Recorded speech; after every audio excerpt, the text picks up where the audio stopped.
Hey, welcome to our channel. Make sure to subscribe and turn on the bell so you never miss our latest content. I've never been a man who believed in omens or gut feelings. My world, my entire career, was built on a foundation of logic, data, clear, undeniable patterns that told you when a system was compromised. You don't feel a security breach. You find the code. You trace the intrusion. But this wasn't about code. This was a void. It started subtly. A silence where there used to be noise. Not a literal silence, of course. The conversations between Lorelei and me still happen. Dinner plans were made. Routines were kept, more or less. And yet, something was fundamentally off. It was like a low-frequency hum, the kind of interference you feel in your bones before you can ever actually hear it. A ghost in the machine of our marriage. This discomfort, it began to fester in the small moments. The moments we used to take for granted. We'd be at dinner, at our favorite Italian place, and I'd catch a look on her face, a distant, glassy expression, as if she were observing our life from behind a one-way mirror. I'd tell a joke, one that always used to make her laugh, and she'd smile. But it was a delayed reaction, a polite, practiced curve of the lips that never, ever, reached her eyes. It isn't a lack of love, I told myself. It was exhaustion. The daily grind, the slow, creeping monotony of a long-term relationship. I built firewalls of logic around my heart, creating explanations to patch the growing vulnerabilities I felt, until one day, the patches just wouldn't hold anymore. The thing that finally made me stop, the thing that forced me to see, was a scene so trivial it was almost absurd. Lorelei had just stepped out of the shower. A white towel was wrapped around her head, and she walked into the bedroom, dripping slightly on the hardwood floor, to grab her phone from the nightstand. It was a simple gesture, but the way she held the device, it was with an almost mechanical urgency, a desperation. She didn't unlock it right away. She didn't smile at a message or start typing. She just stood there, staring at the blank, black screen, as if she was waiting for something that hadn't happened yet. Or maybe, dreading that it might. I was standing in the doorway, frozen, watching her, and a strange, cold certainty washed over me. The woman standing across the room, clutching that phone like a lifeline. She was no longer the woman I had married. That was the moment I understood. The problem wasn't in what she said, or what she did. It was in everything she avoided showing. There wasn't a single, blatant mistake.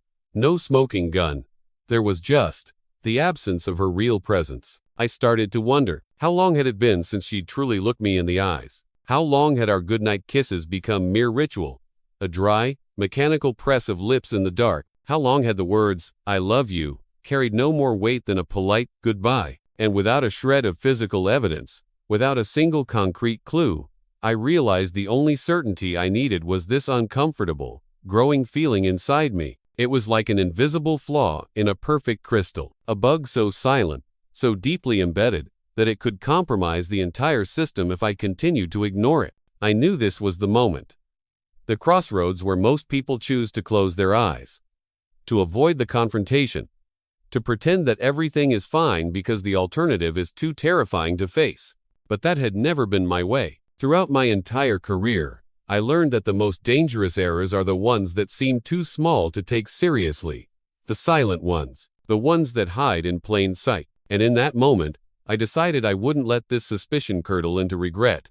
I wouldn't be caught by surprise. I wouldn't be the fool who finds out too late that he'd ignored the most important warning signs of his life. I took a deep breath, and for the very first time, I looked at Lorelei the way I looked at the complex systems I was paid to investigate, with coldness, with strategy, and with the brutal clarity of someone who knows that sometimes, the hardest enemy to identify isn't the one who hides well, but the one you love too much to even suspect. My approach had to be methodical. Emotion was a liability now. It clouded judgment and led to mistakes. I started small, without rushing, without a single accusatory word. I made a silent decision. I would find out what was happening, even if the truth was harder than I was prepared to handle. Precision was key. I installed a small, magnetic GPS tracker on Lorelei's car. It wasn't an act of impulse. It was an act of data collection. I needed to understand the discrepancy between her stated schedule and her actual movements. It was the first step in mapping the system's anomalies. The next day, sitting at my desk, I pulled up the interface on my laptop. My heart hammered against my ribs, a strange, frantic drumbeat against the silent logic of the code on my screen. The location ping appeared. My breath caught in my throat. She was parked at the headquarters of Axiom Dynamics. Axiom Dynamics, a data security firm, our biggest, most ruthless rival. It was run by Gideon, a man whose reputation for corporate savagery was well known in our industry. This was more than strange.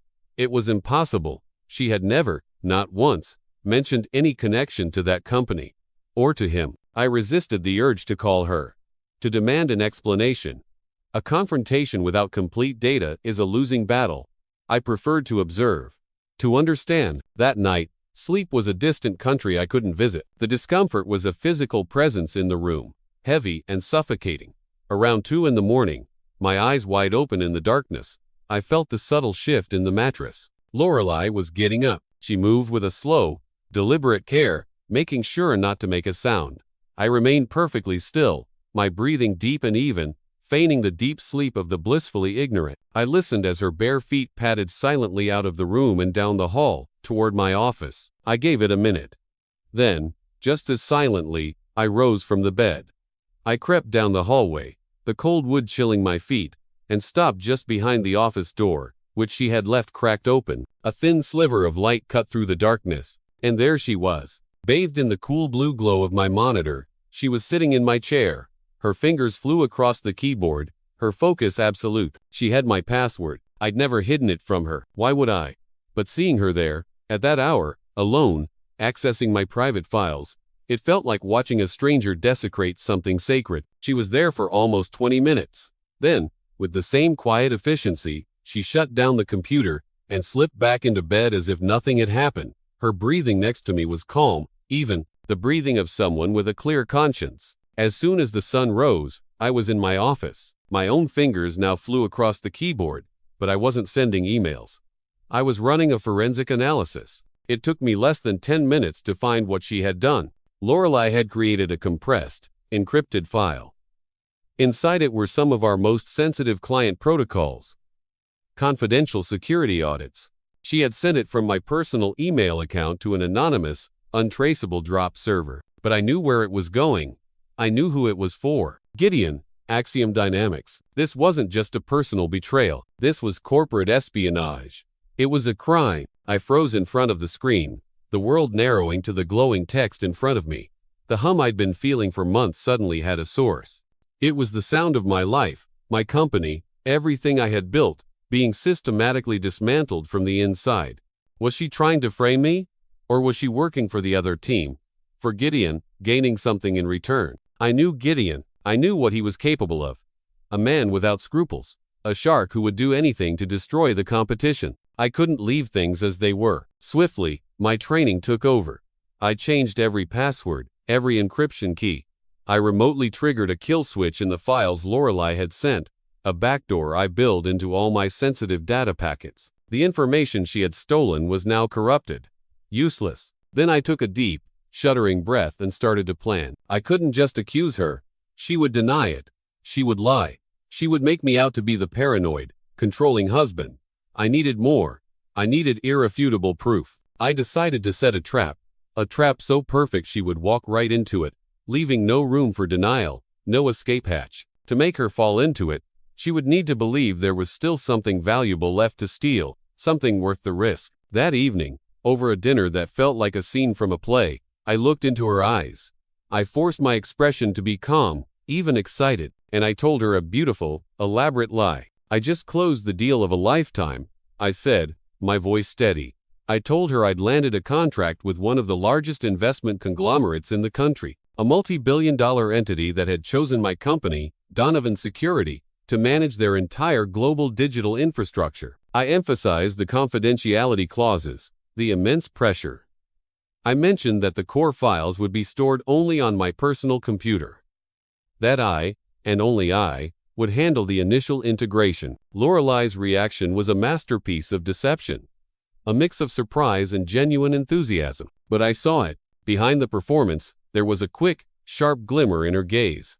A flicker of avarice, almost imperceptible, the look of a predator who had just spotted its prey. I doubled down on the lie. weaving a tapestry of details about the staggering amounts of money involved, how this would secure our future forever. I repeated, several times, that the material was so sensitive, I was keeping all the data offline on my local machine to avoid any possible risk. She listened intently. She asked all the right questions, demonstrating the kind of interest a supportive wife would. But inside, I already knew she wouldn't be able to resist the temptation. That night, just as I had predicted, she rose again. The same silent caution, the same practiced stealth. I lay there, my body motionless, my breathing a deep, rhythmic lie. She left the room. Seconds later, I heard the soft click of my office door closing, but this time, I had prepared. The computer was deliberately disconnected from the internet. I wanted to see how far she would go. From my own tablet, I watched a live feed from a micro camera I had hidden in a bookshelf. I saw her sit down, her silhouette framed by the blank monitor. She tried to access the network, her brow furrowing in frustration when she found no connection. Then, with a smoothness that spoke of long practice, she opened the side drawer of my desk.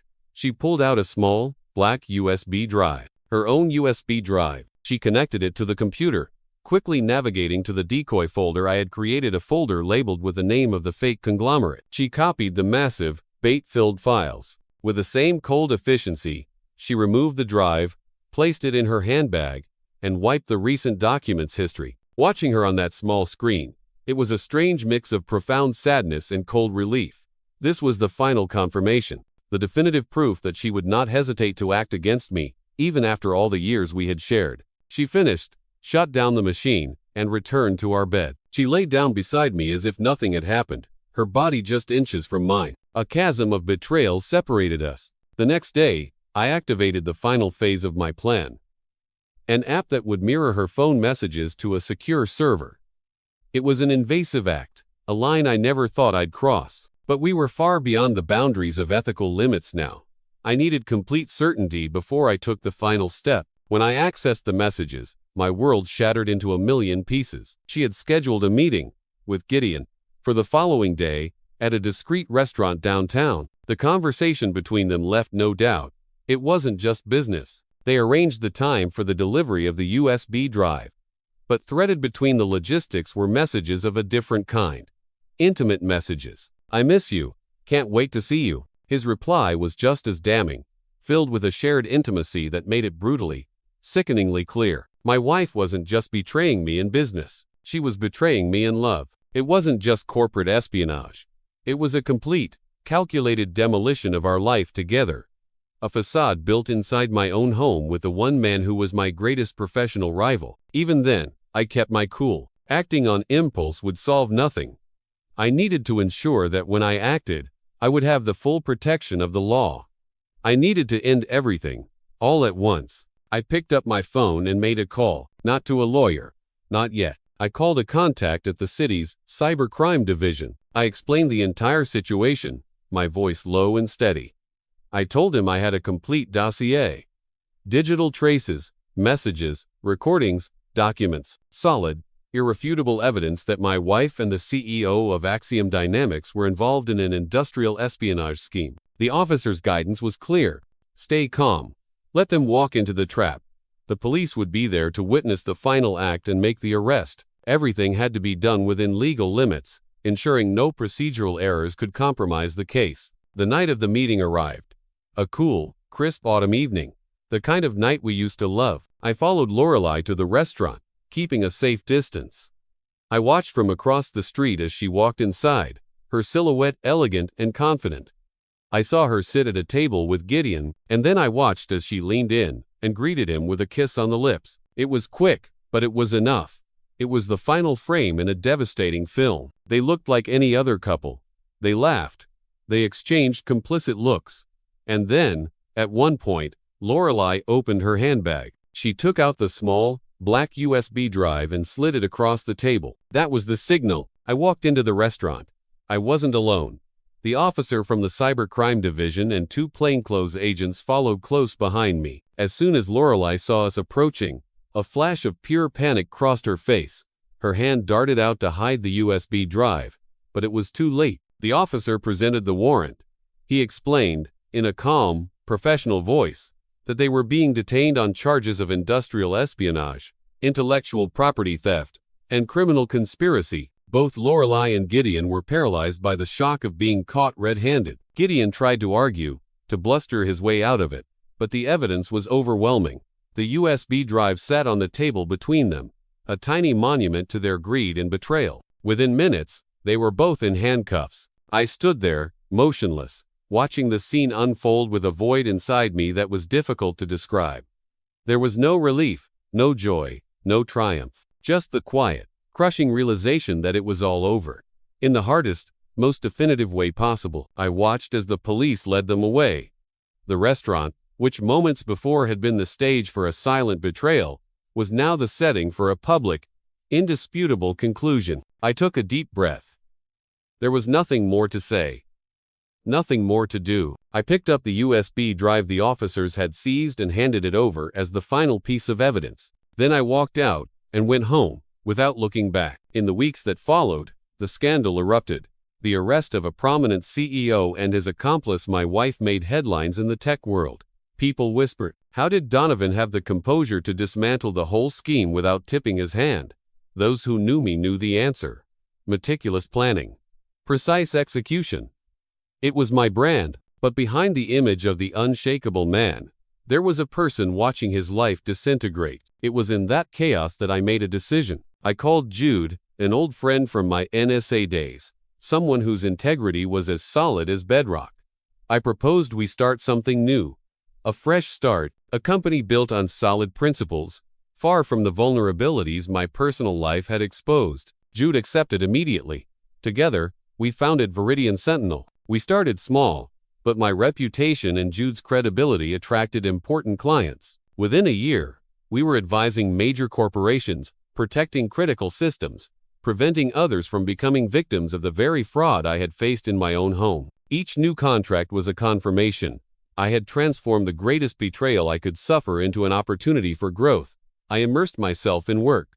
It was my refuge, my way of rebuilding. But a part of me believed I would never trust anyone again. Not truly. Lorelei had burned that bridge. That started to change one unassuming night. Thea, a brilliant analyst on our team, invited me out for a casual dinner. I almost declined, but something made me accept. We sat at a quiet restaurant. We talked about projects, about ideas to improve the company. Gradually, the conversation drifted away from work. Thea didn't ask intrusive questions about what had happened. She didn't offer pity. She just listened, with a genuine interest and a quiet respect that I hadn't realized I was starving for.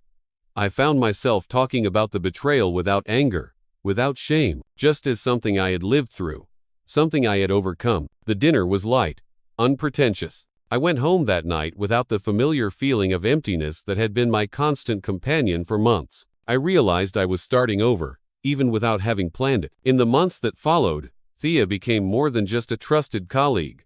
She became someone who was quietly, gently, occupying an increasingly important place in my life. We built our relationship naturally, without rush, without needing to prove anything to the world or to ourselves. It was only then, a long time after that first dinner, that I understood the true victory of this story. It wasn't catching them in the act. It wasn't the success of Viridian Sentinel. It wasn't seeing them brought to justice. The real victory was the ability to move forward, to rebuild with dignity, to allow trust, and maybe even love, to be reborn after having been so violently destroyed. There, sitting across from Thea, in a life rebuilt with effort and truth, I understood that some betrayals don't destroy you. They just show you that it was necessary to make room for something infinitely better. A few weeks later, I received an unexpected call. It was from Lorelei's lawyer. His voice was formal, direct. He informed me that she wanted to see me, that she wished to have one final conversation before her last sentencing hearing. I was silent for a few long seconds. I didn't need this. I didn't need excuses or apologies. But deep down, I knew this conversation was the final period at the end of a long, painful chapter. It was the only way to close the book for good. The next morning, I went to the detention center. The air was cold, sterile, and smelled of antiseptic, the impersonal environment of wrong choices. An officer escorted me to a small, private visiting room. When I entered, I saw her. She was sitting at a metal table, wearing the drab prison uniform. Her eyes were downcast, her expression worn and tired. She was a ghost of the vibrant, confident woman I had once known. She looked up when I entered, and before I could say a word, she began to speak. Her voice trembled, thick with a remorse that seemed genuine. She said she didn't know what she was doing, that she had been manipulated by Gideon, blinded by his promises of a new life, of success, of freedom. She said she felt ashamed, that she never wanted to hurt me, that looking back, she couldn't understand how she had crossed so many lines. Tears streamed down her face as she apologized. She knew she would probably never be forgiven, she said, but she needed to say it. I listened in silence. My gaze was steady, my demeanor calm. When she finished, I took a deep breath. I never wished to see you here, Lorelei, I said, my voice even. I never wanted this for you. But it was your choices. Every lie, every secret, they led you to this room. I paused. Despite everything, I hope you find a way to rebuild yourself, to understand what you've done, and maybe, one day, find some peace. She reached across the table, trying to take my hand, but I gently pulled it away. I looked her in the eyes one last time. Good luck, Lorelei, I said softly. Then I stood up, turned my back, and walked toward the exit without looking back. I was certain that this conversation was the final, definitive point. As I stepped through the door and out into the bright, open air, I felt it. For the first time since everything began, I was truly free.